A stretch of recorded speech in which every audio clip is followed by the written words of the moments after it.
In this episode of Travelogue, we continue our trip around Nanjing.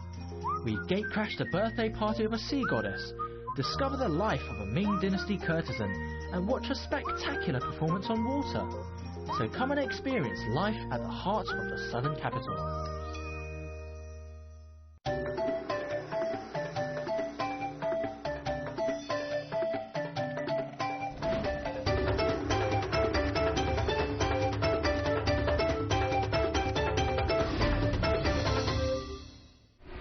Down there is the Yangtze River, the longest river in all of Asia.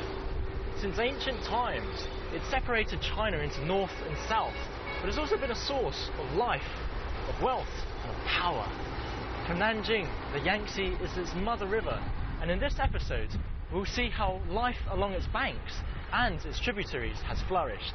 I'm Turan, welcome to Travelogue, and welcome to our Jiangsu series. In case you didn't know, the reason Nanjing is called the southern capital is because of its location south of the Yangtze. This bridge has been something of a symbol of Nanjing. It was finished in the late 60s, significantly without any outside help. Its completion meant that finally the two sides of the Yangtze were joined here on its lower reaches. It also symbolises China's ability to master the Yangtze, and today is still a convenient way to get across town.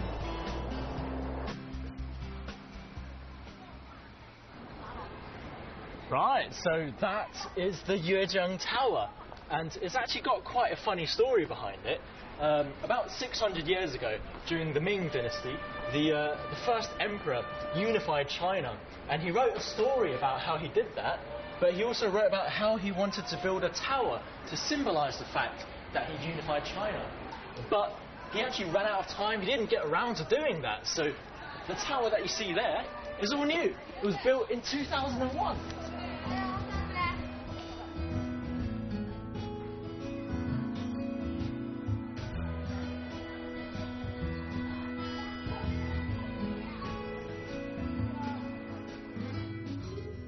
The Chinese love writing poems about the Yangtze, and I'd wager you could probably find at least a couple hundred if you look online. Yuejiang literally translates as enjoying the river. I guess it's a shame the tower wasn't completed in the Ming Dynasty, but still, today, you don't have to be an emperor to climb to the top and enjoy the breathtaking views over Nanjing and the Yangtze River Delta.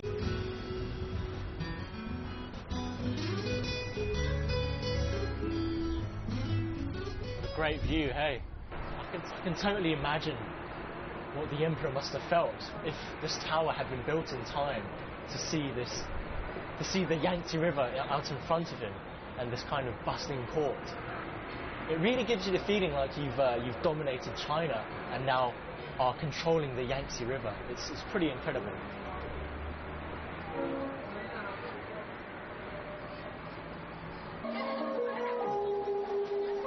Back in town, there's quite a commotion.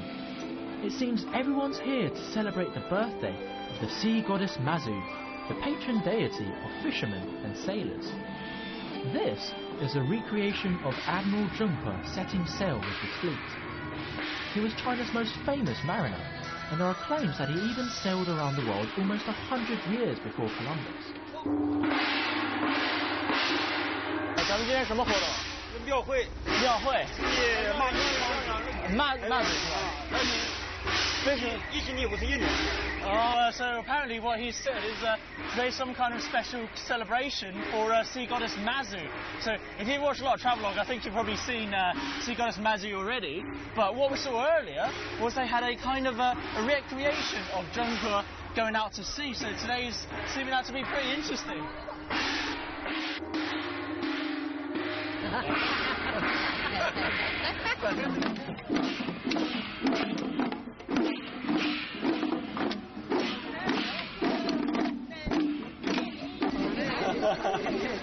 So I don't know whether they had mules like this back in the day, but you know, I think she's having a lot of fun. 这个，后面没人了是吧？就连自己。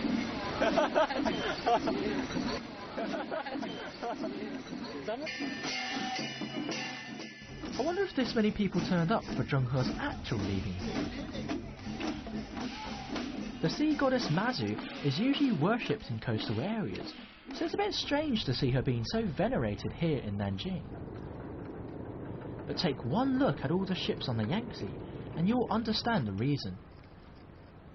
The Yangtze is an incredibly powerful and daunting river, but at the same time it's a key transport link and it nurtures countless lives along its banks. It's also quite beautiful at sunset.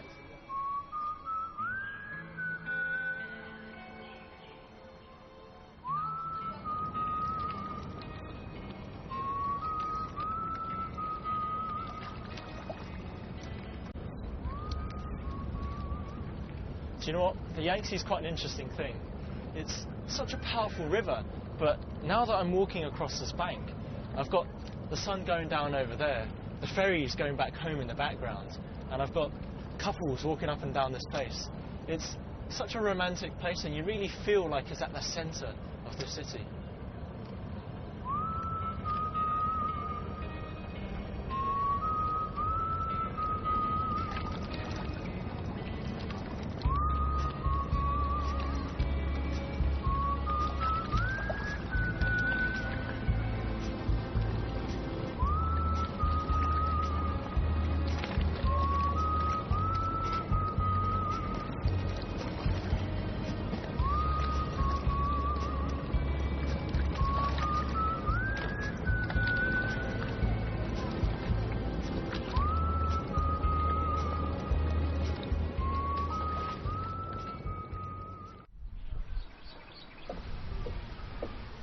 The Qinghai River is a tributary of the Yangtze that flows into the heart of Nanjing. In much the same way, I'm going to follow this tributary to see how it's changed the everyday lives of people here. Oh man, what an amazing view of the Qinghai River. It's actually the reason I chose this hotel in the first place. Plus it's got amazing facilities. Come, let me show you my room.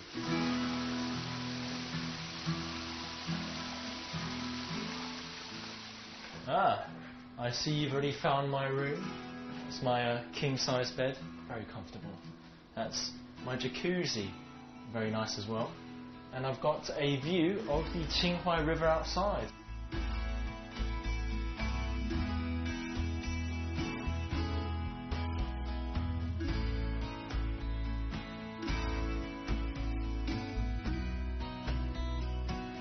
That room that you saw was 2,500 yuan a night.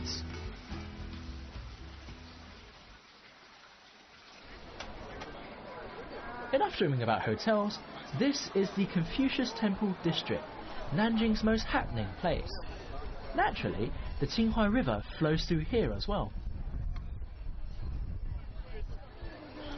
Life used to flourish along the Qinghai River, especially near this part, near the Confucius Temple.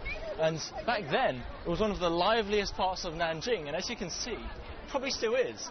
Most people come here to buy some street food, get some nice tourist souvenirs, and if it's your thing, do a bit of people watching. It's easy to see why this place is such a hit with locals and tourists. But a big reason of why it originally became popular was because the Imperial Examination Center was located here.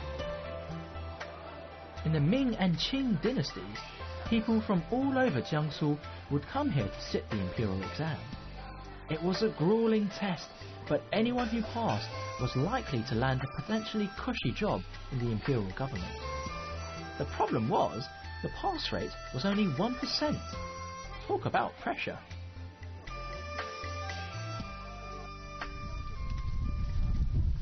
Imagine being stuck in a place like this for 72 hours.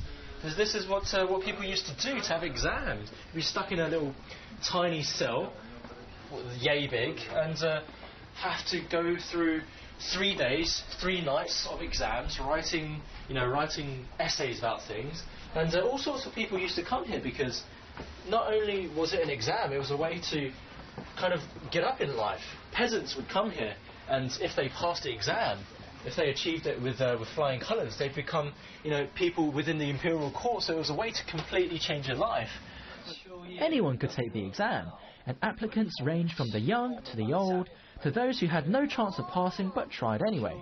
Some were even driven crazy.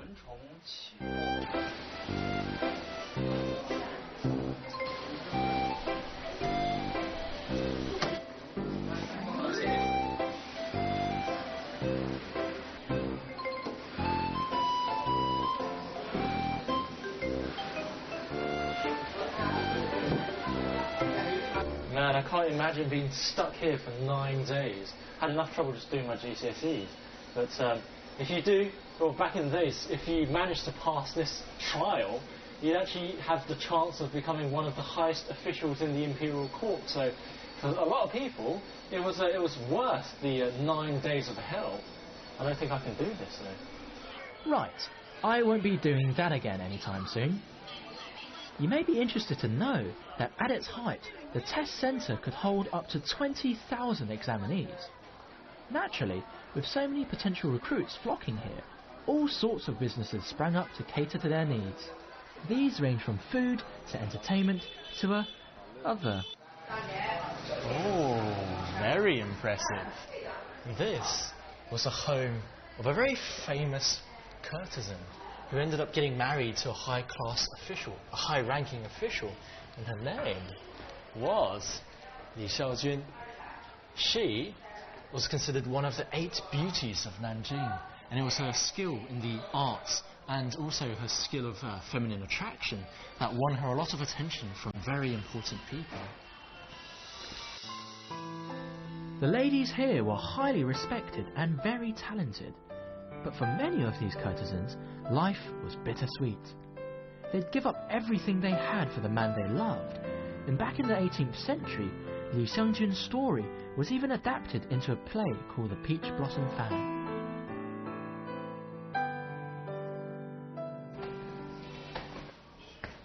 This is where Li Xiangjun would entertain her high-level guests and friends, many of whom came directly from the imperial exam room. And she was a very skilled courtesan. She'd entertain her guests with her lute and qin skills. And here, I think, right here she'd play chess and recite poetry. And this one is the, well, it's a master bedroom. I don't really need to describe anything in detail, but it's very interesting, a very intimate look into the life of a courtesan.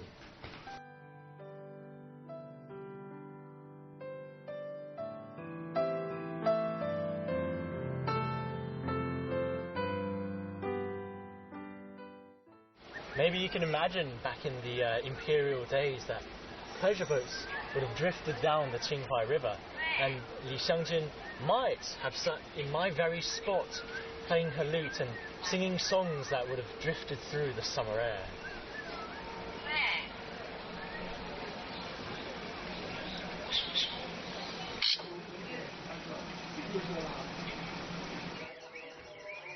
As is often the case, today the Confucius Temple area has largely been taken over by souvenir stands. Even so, it's still a pleasure to walk through these nostalgia-filled alleys. You might even be tempted to check out what's on offer. Back in the days of the imperial exams, aspiring romantics would try to woo their favourite courtesans by sending them interesting gifts or delicious snacks. It's only natural the snack shops around here have become famous. I don't have time to visit the stalls one by one, so I'm heading to a restaurant where I can sample them all in one go.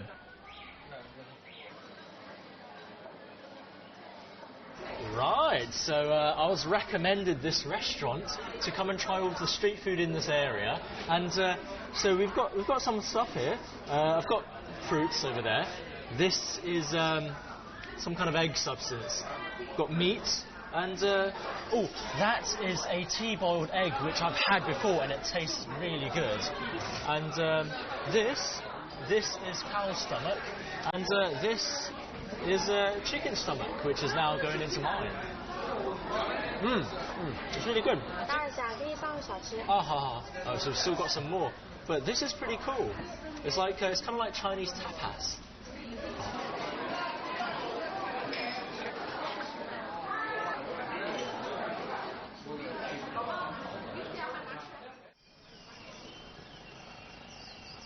The Confucius Temple district is a major hit with tourists. It's also a favourite with the locals, but the place most of them go to won't be listed in any guidebooks.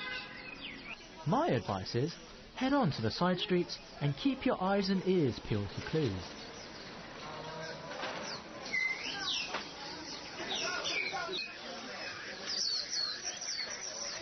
This place is such a feast for the senses. You've got birds kind of chirping everywhere. You've got loads of maggots kind of writhing about. But it's so close to the Confucius area. It's actually a really great place to go to. And never thought I'd actually find such a lively market here.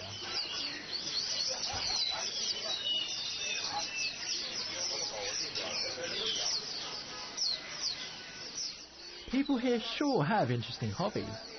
You can find all sorts of weird and wonderful creatures to play with or admire from a distance.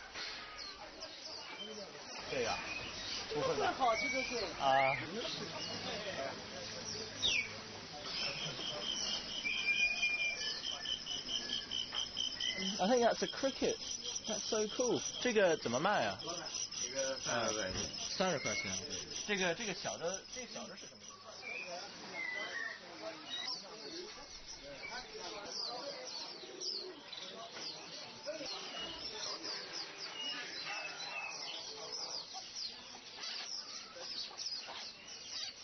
Oh, look at this. Oh, man. They're alive. Lots of maggots everywhere. Whoa.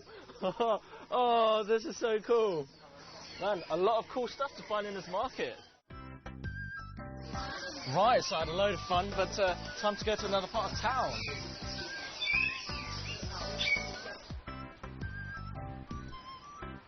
I fancy a bit of culture after all that mucking about, so I'm heading to the former residence of Gansi, a famous opera singer.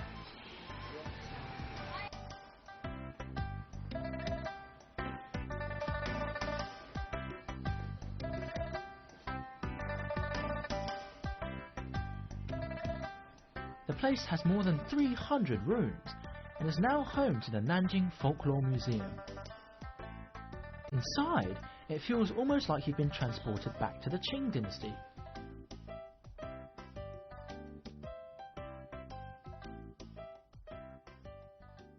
I think I've got the gist of this museum.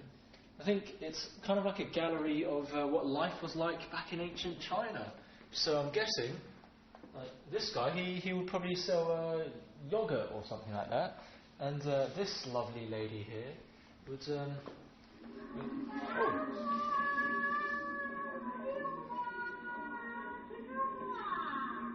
Right, so she's a lovely flower peddler, as it seems. But no, this is really cool. Talking statues aside, the museum's exhibits give you an interesting look at what life was like back in the Qing dynasty. And if you tire of looking at clay models of peddlers, the real thing's just around the corner.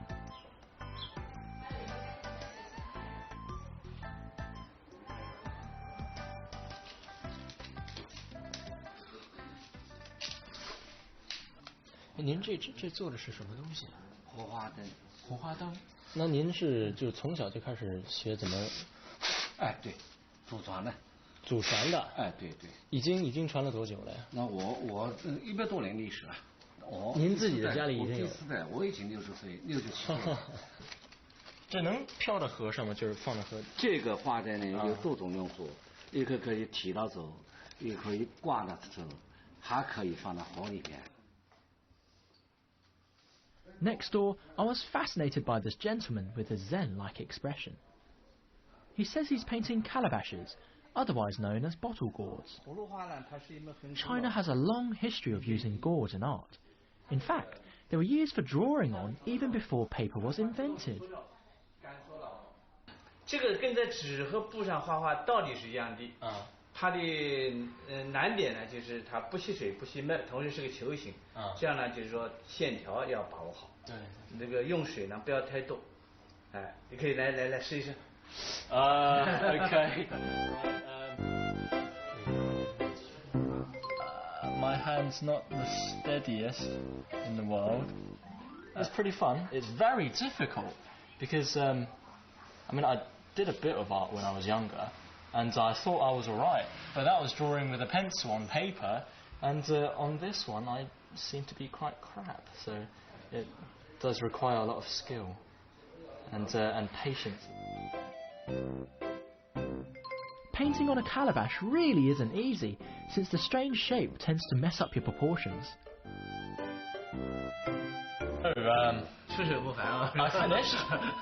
It looks absolutely nothing like me, but there you go.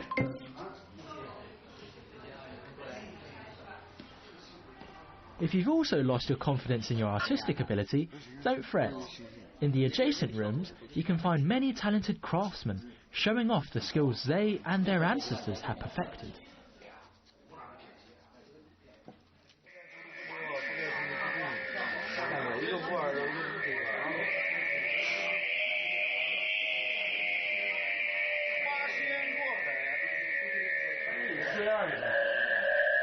It's like a massive yo-yo.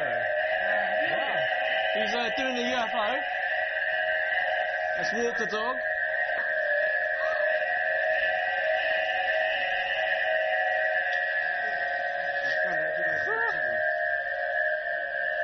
That is awesome, man.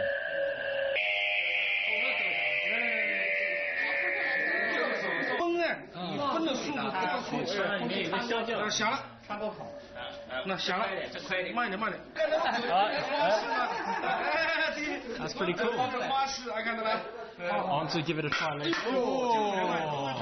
哎，我可以试试吗？这个？可以。这是怎么玩？这个？这个呢，看好了，摆在上面。哎呦，这是给它一个交叉。 往右边一滚，右手重，左手轻，哎对，右手动，哎左手不要动，哎好，左手不要动，哎对，那就响了。我听着什么东西都没响，只是这个绳在响的。这样子可以两手自然分开，抬起来，哎慢慢的，慢一点。你看你的绳子在里头跳，哎不能跳，行流水一样。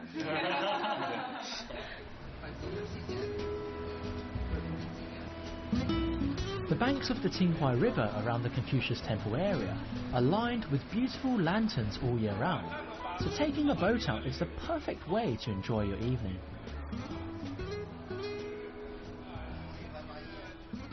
This is such an amazing place. It's summer now, so it's quite hot, but sitting at the head of the boat with this kind of gentle summer breeze flowing against me, and you can hear opera in the background. And you're flowing through this really gorgeous canal-like river. It's such a great feeling, man. It's so good here.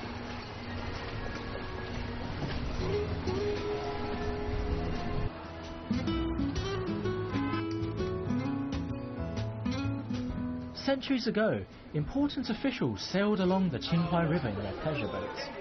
Although some things have changed, nowadays life along the Qinghai's banks is just as exciting as it always was, if not more so.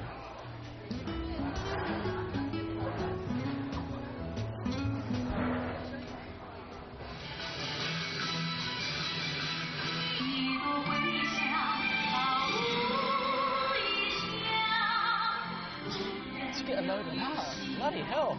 This is extravagant living.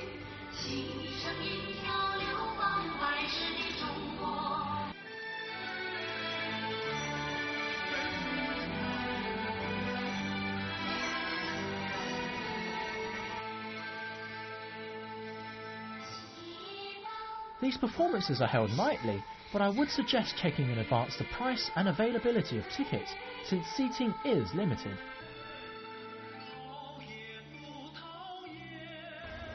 It's fascinating to see how the Qinghai River has changed over time. I mean, even before, it was at the heart of Nanjing. But now, when you just walk through this area, you see everyone congregated around the river, buying snacks, taking their loved ones, going around with their kids, really enjoying this kind of atmosphere. And now that we're sitting on this boat, I've got these decorated bridges passing overhead. I can feel this summer breeze on my face, and there was music playing in the air earlier. You can really feel that this river is at the heart and soul of Nanjing. I'm Taran, and I'll see you very soon on another episode of Travelogue.